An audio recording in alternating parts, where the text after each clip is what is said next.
That's a lot of fish. Oh my goodness. Thank you, choir. Yeah, I know you can't see it there, It's a lot of fish, guys. So, I told them, just leave it out, because it'll make if you're a little OCD, it'll make you crazy. But that's okay, right? Look at all these fish. Wow. Just flying out of there. So this is one of my favorite Sundays in the church calendar. It's the Sunday that we talk about Jesus' call to the disciples. And we have that Sunday every single year about this time of year because we're always studying one of the four Gospels. And all four Gospels, Matthew, Mark, Luke, and John, have a story of Jesus calling disciples, the first disciples. So I think it's just such a great story. And Matthew and Mark's version has about 5 verses. And Luke, which strongly parallels Matthew and Mark, has 11 verses. Those 3 synoptic gospels all talk about the call of who is the guy with the boat? Do you hear his name? Simon Peter. And then, for some reason, Luke doesn't mention his brother. I don't know what's going on with that today. So Peter's brother is Andrew. And then they had other fishermen in the stories, and their names were James and John. Epically famous, beautiful stories. Love it. And then the Gospel of John has also a call story, but it involves some different disciples. So I epically love call stories. Call stories are in the Old Testament. They're in the Gospels. Paul, the apostle, has one of the most epic call stories of all. Call is a really big deal, and it's about you. So call isn't just some people, those disciples. Call is about all of us. It's about this primal human experience of God, this cosmic loving entity encountering one person, and sometimes a group. So God calls, oh my gosh, think of Moses in the burning bush. That's another big one, right? So God calls people to do things. And in this, it's a changing life course. Life changes for good. And life might become more challenging then. So I just love call. So here we are, the call story week in Luke. So, as I mentioned before, Matthew and Mark, 5 verses, Luke, 11 verses. So like last week, the Gospel of Luke has extra material in getting the job done for a synoptic story.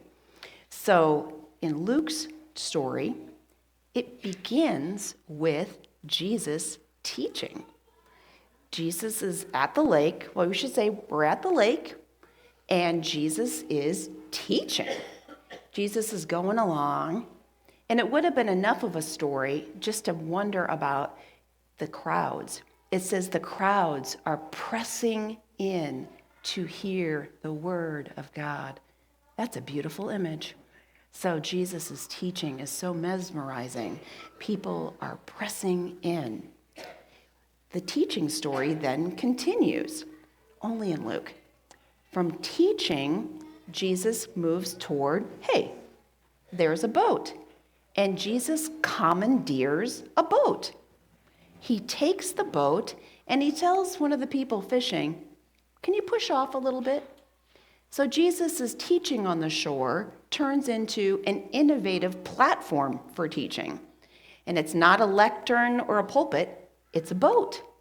Jesus gets in the boat and continues teaching. I mean, that alone is a story. What an incredible story of how Jesus teaches and adapts to the situation and context right in front of him. Teaching from a boat. That would have been enough. But then Luke says, at the end of the teaching, Jesus turns to the people who own the boat and he says, could you push out? Could you push out a little into the deeper waters? Let's go fishing. To which the fisher person says, come on now. We just did that. We have been fishing all night. We are exhausted. We're the professionals here. And then you wonder if Simon Peter has a little pause or looked at Jesus in the face and said, yet, if you say so, okay, we'll push out again into the deep waters. And then you saw what happens. When they did that, what happens? So much fish. So much fish. Jonathan, do you need some fish? I have extra fish here. Do you need some? Yeah, here. Sounds a little crazy out there. I better give them some extra fish. Here, there's so much fish. They're all wanting more fish. Yeah, if you need more, let me know. That was actually a question that came up at Bible study. Okay, what happened to all the fish? And one wise guy said, too bad it's not the loaves and fish Sunday, because there's a lot of fish. Let's go beat the crowds. But that's another story. So many stories. So, yeah, all this fish. Such an incredible story. That would have been enough of a story. But then Luke then says, the owner of the boat, Peter's like, I'm not worthy. This is crazy. This is nuts. My goodness. And Jesus says, you ain't seen nothing yet. Come follow me. I'll teach you how to fish for people. Next level. And they left a couple of things behind. No, they left everything. They left everything. The boat, the catch, the nets, their livelihood.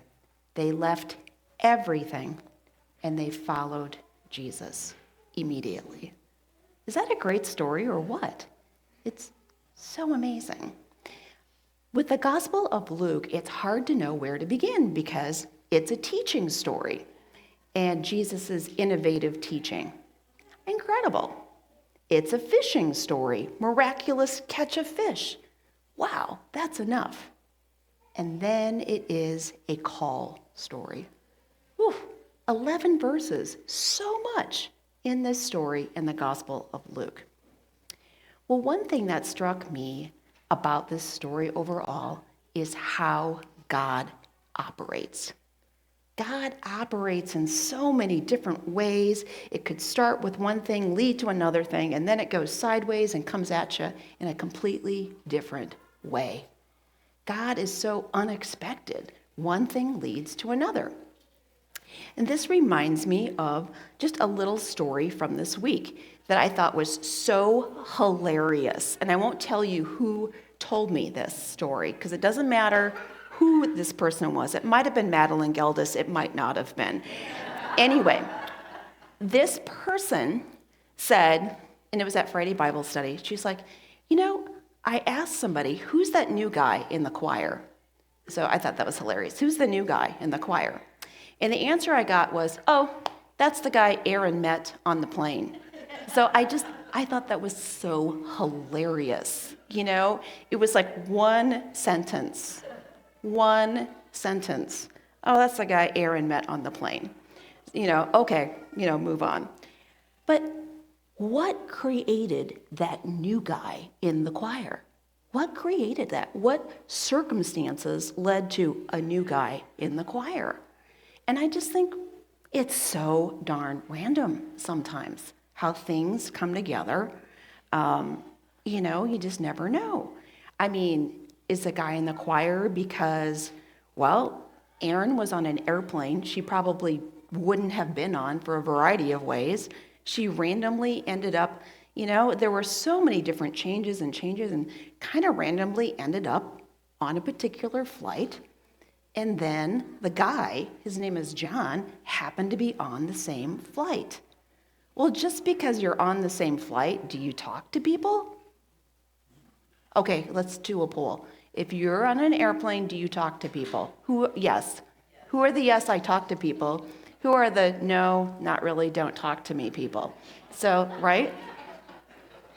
So they did not talk. So anyway, and then to be seated next to each other, probably because their tickets were so bizarre. They were both at the back, change tickets, and randomness got them thrown to the back. So, but even that did not, usher in anything different. What you really could point to is the fog. Do you remember the fog back in December? It was so darn foggy. Remember those days, day after day after day? And then December 29th was so darn foggy that the plane circling Omaha could not land in Omaha. That sounds crazy. Don't they have gear to help people land in the fog? No, the plane got diverted to Lincoln. It's a thing. It's a thing. So Jeff and I diverted also to go get Aaron in Lincoln. And it was foggy. I didn't think I was going to make it out of Omaha. I couldn't believe how foggy it had gotten in the time that we had just been waiting in the airport. So maybe it's the fog. Because of the fog, Aaron Dickinson, who is not an airplane talker, thought, I really should tell this guy who's asleep that we're not landing in Omaha. We're landing in Lincoln. Otherwise, that could be a surprise. So she mentioned it, and then you could say it's the Chincobo family that created this situation. Because Aaron figured out that John wasn't from the U.S., and that John figured out where John was from, and it was the same place as the Chincobo family. And so John, you could say it's Google Translate that created John being in the choir loft. You could say that because Erin, because she had met the family, had downloaded Google Translate and had been using French.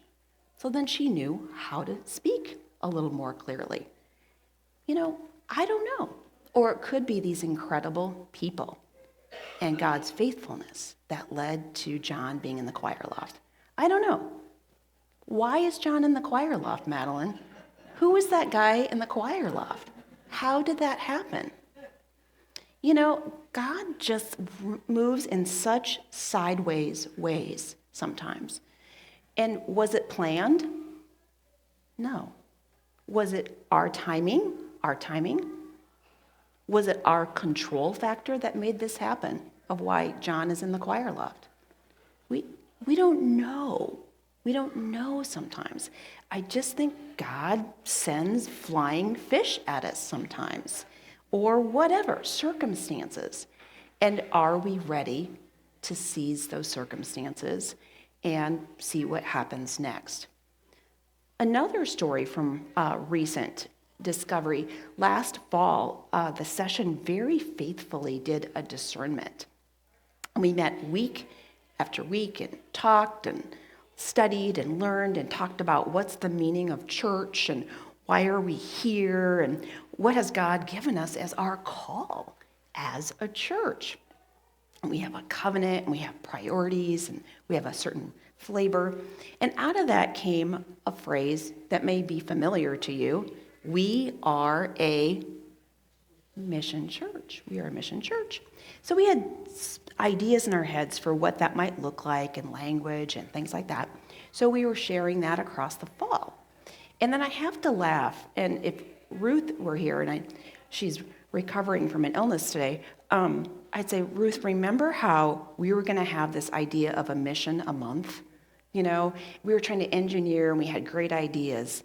And then God hit us sideways with an intercultural mission that landed with us at Discovery. Now, did that happen because we prayed? Maybe. Did it happen because we're a mission church? Maybe. We gotten ourselves ready and we were open. Who knows what it was? Was it because we have been in relationship with the Sudanese for, I think it was 2018? Something just happened there? I don't know. I wonder if part of it is a willingness to venture out into deep waters with Jesus. Whether it's as a church or as a person, we are called and we are exhausted sometimes. Why do we do this? Why? Oh, I'm exhausted. I tried that. I just love it when Simon Peter says, I'm exhausted. I'm so done with that. And then he says, but yet, Jesus, if you say so, I'll try one more time.